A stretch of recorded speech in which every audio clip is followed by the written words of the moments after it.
Bro, I'm so sorry if the internet start tripping. I gotta hurry up and say this because they might try to fuck with me out here. But you guys, listen. Hold on.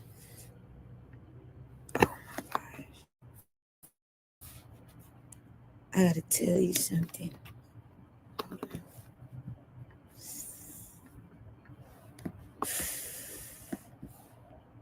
I don't know why it's tweaking. Come on, baby. Work.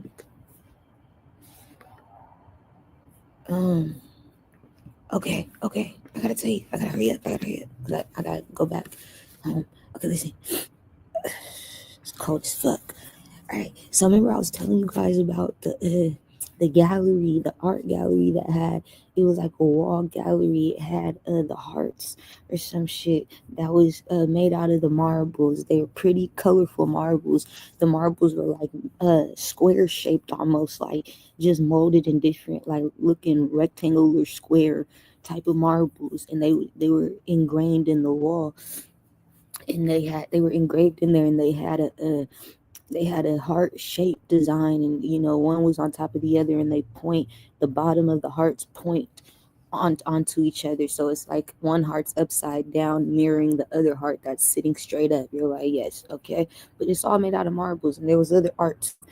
Spirit told me that art gallery is called the Hod. It's called the Hod Todd Art Gallery. Okay, so somebody could know something about that. It's called Hod Todd Art Gallery. My nigga. That is so significant.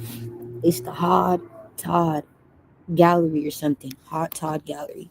I heard it in my dreams, and then after that, I had a dream that I met Jamal again, right? But Jamal wasn't Jamal. He was a different energy. He was my Uncle Jason's father in the past life. You're like, yeah, I swear to God, my nigga. My Uncle Jason, a Gemini. And Jamal, he's Capricorn. And when I saw him, I had like re-met him as a father of Uncle Jason's, because Uncle Jason we were living at this house. We were at this house. The house was fat. It looked like one of those houses from the movies, like Django. That's the best movie I can kind of tell you. It looked like the house from Django, like that house that Jamie Foxx and then went to, that Leonardo and then was staying was staying at, as well as Samuel L. Jackson. It was just like that. The way it looked in the front, just like that. Like it was big and it was open. It had open land in front of it, like that house. And the only thing that was off to the side on our land was a greenhouse.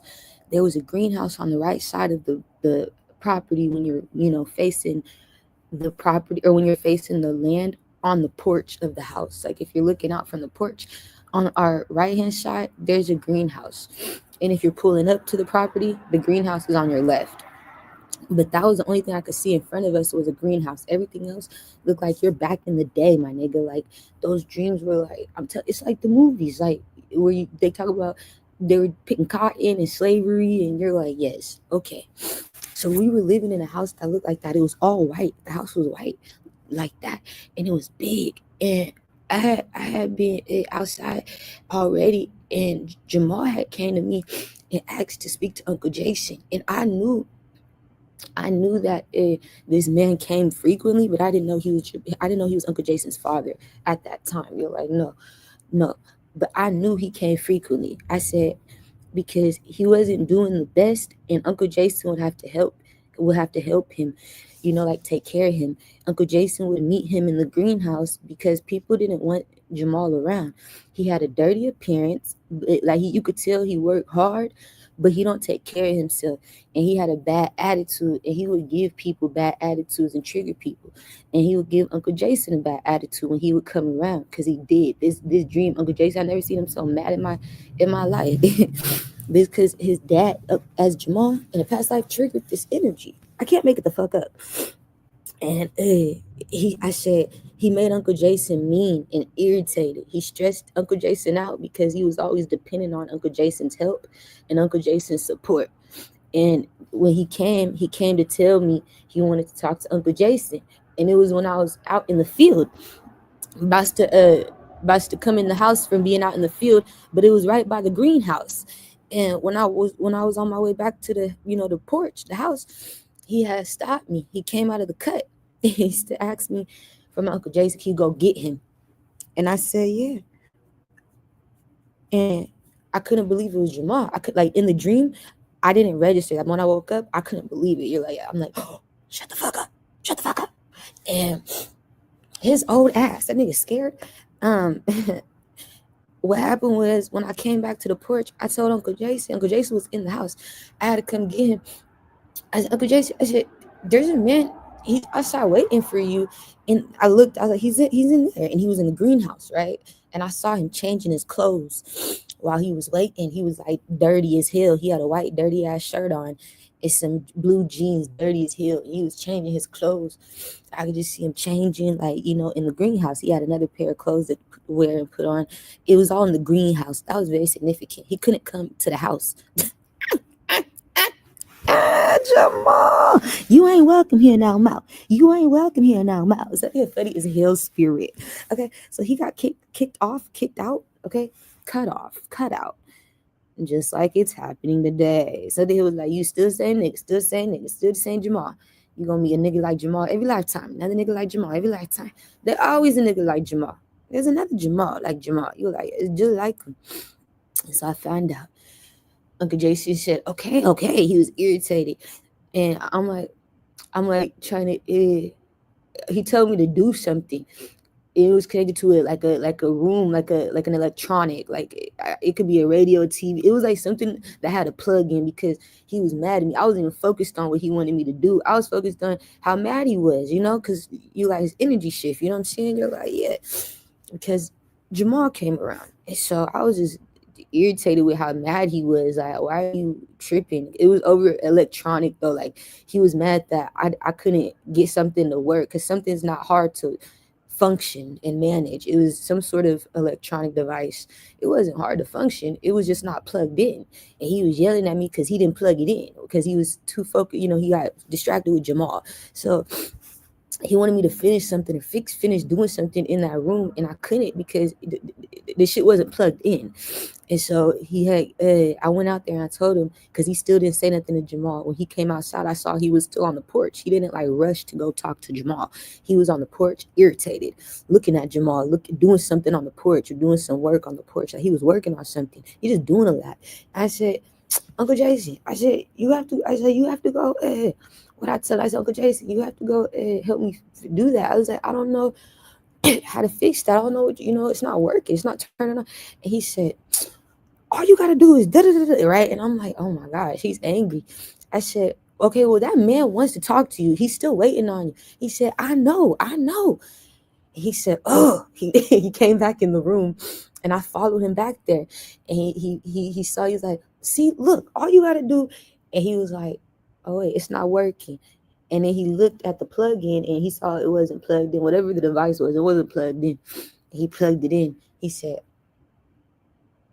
I was like, see, because I remember he called me stupid. He had said before, he was like, see, all you gotta do if you wasn't so stupid. And then he stopped and looked, and he saw, nigga, you stupid too. It's not working for me either, little bitch. I need to plug it in, little bitch. I'm not dumb no more with you. Like, okay, so it's not me. No, I'm sorry, Tiori. He apologized because he was trying to make me feel bad because he was mad at Jamal. And so after he apologized for calling me stupid and flexing on me over this damn electronic, we go back out together, and that's when I just like noticed his energy was off. So I stayed away from him. I just was playing, in the house and shit by myself, and I liked the house. It was fat. It reminded me of that house though from Jenga. That's the best version of it I can explain. It looked like Jenga house. Okay, after that, you're like, yeah, that's everything connected to a situation. Jamal's scared. He knows it's over. Some gotta do with Uncle Jason. And that dream was significant. You're like, yeah, yes, baby.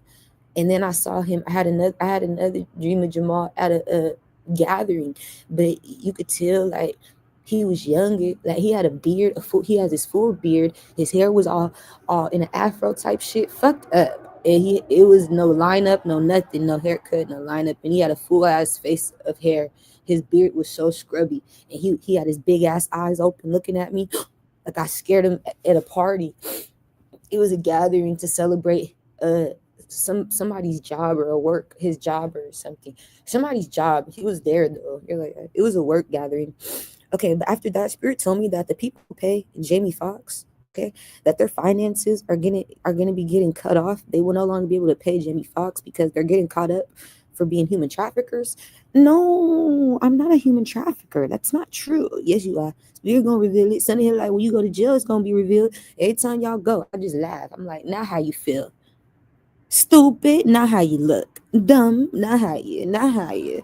All you had to do is be honest. And then the bitch nigga embarrassed. So somebody here always, when they go to jail, they can't make it up no more. Somebody here gonna fight. They gonna fight.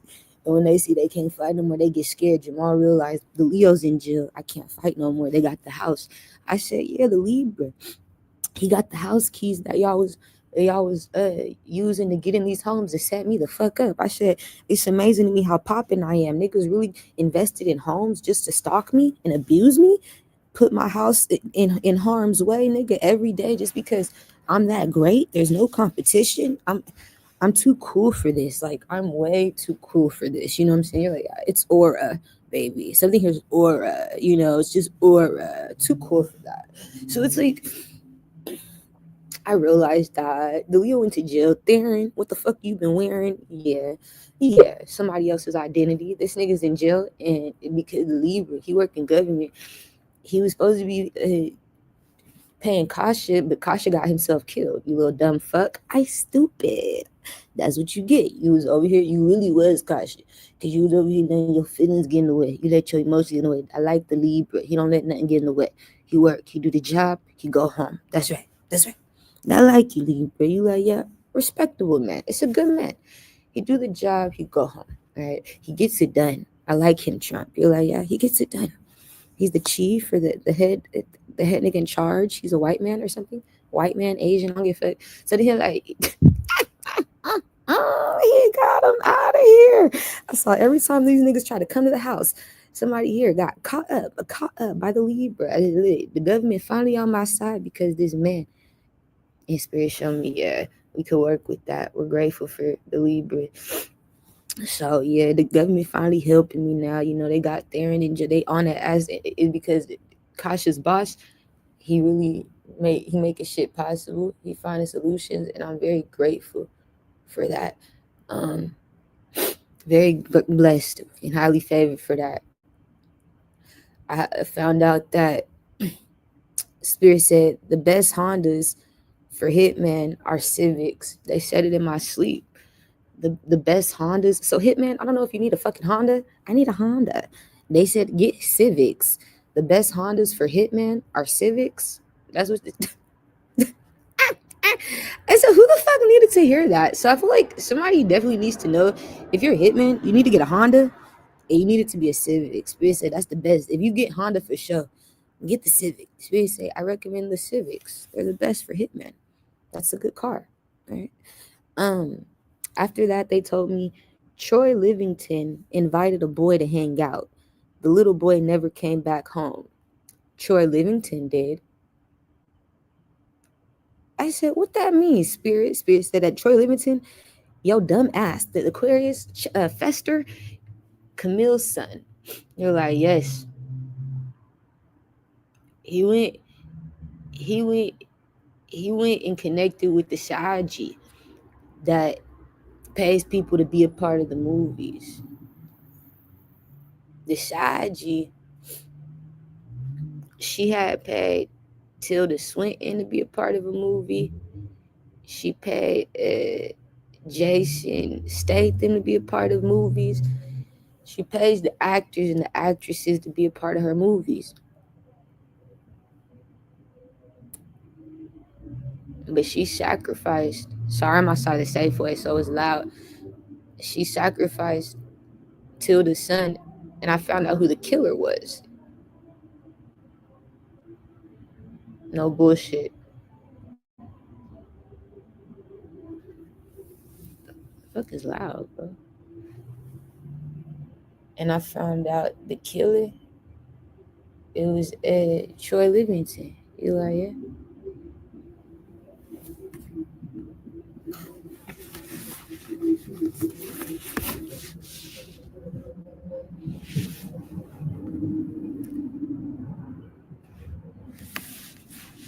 Yeah. And after that, I found out the killer was Troy Livingston, and after that, I found out that Saudi woman, that was my confirmation. It was the Virgo, the little boy. That was my confirmation that Troy Livingston and the Camille bitch and all these people connected to Lincoln High School and the Nutty Professor Tourist, man, all these people, bro, the lead up there, and all you guys was connected to the film industry. Something to do with the film industry once again. And they was connected to the actors and the actresses. You're like, yeah. Yes. They were sacrificing people's children. Like they sacrificed my parents. What we find out is that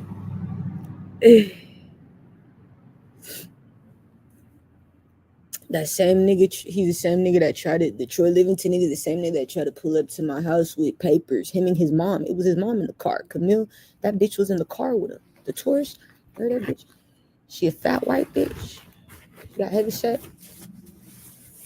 And she was in the car. And he dropped off papers, lied about me being on child support. I got the papers today. Said I'm on child support. I owe money. Whoop, whoop, whoop. For child support. It's trying to rob me. I said, oh, you're really doing a lot now. They do. This is the type of people that get paid to kill celebrities' children, nigga. You don't know who I am, bitch. You like, you stupid. I do now though. They get paid, just wild. They stupid. They do dumb shit. So yeah, he brought false paperwork saying I'm on child support just so I can pay nobody, nigga. You guys didn't bring no mailman, no nothing. You brought the papers without an envelope, nigga. Threw it on my door, type shit. Without an envelope, child support papers. You like, right? First day didn't come with nothing. Second day had to draw something up. He came 2 days in a row. Thought I wasn't gonna find you, bitch, nigga. So he killed. That's what I found out. He the one that killed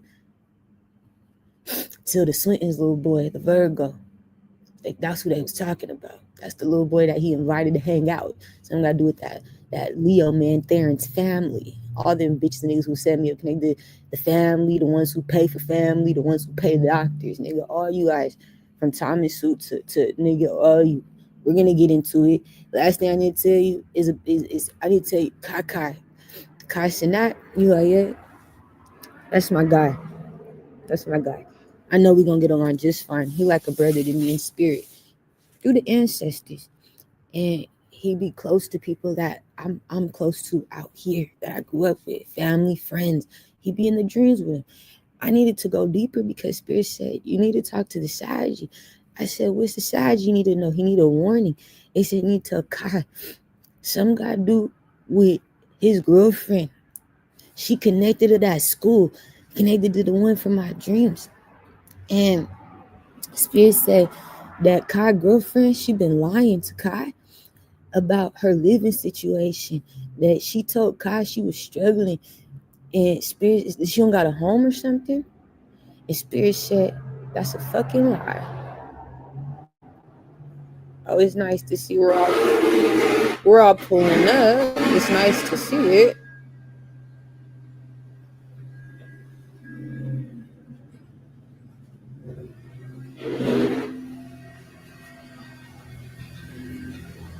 But shit. Get my block. Hold up. But they said, keep my eyes up. Niggas just pulling in and shit. Get my shit out.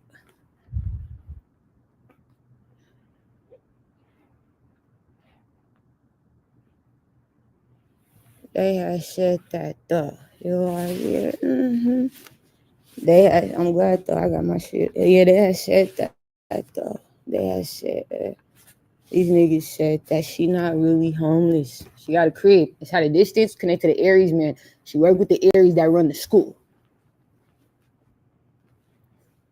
And it's connected to Thomas Suit. And that's somebody's confirmation they all a part of it. These niggas is being weird out here. You're like, yeah, I know I'm protected, but it still feels weird.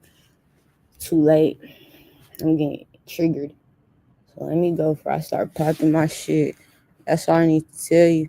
She used to go to that school. She know about that school, but she worked with these people. She been lying about being homeless because she got a secret home connected to the areas, and she's being used to rob Kai, his destiny, his money, his future.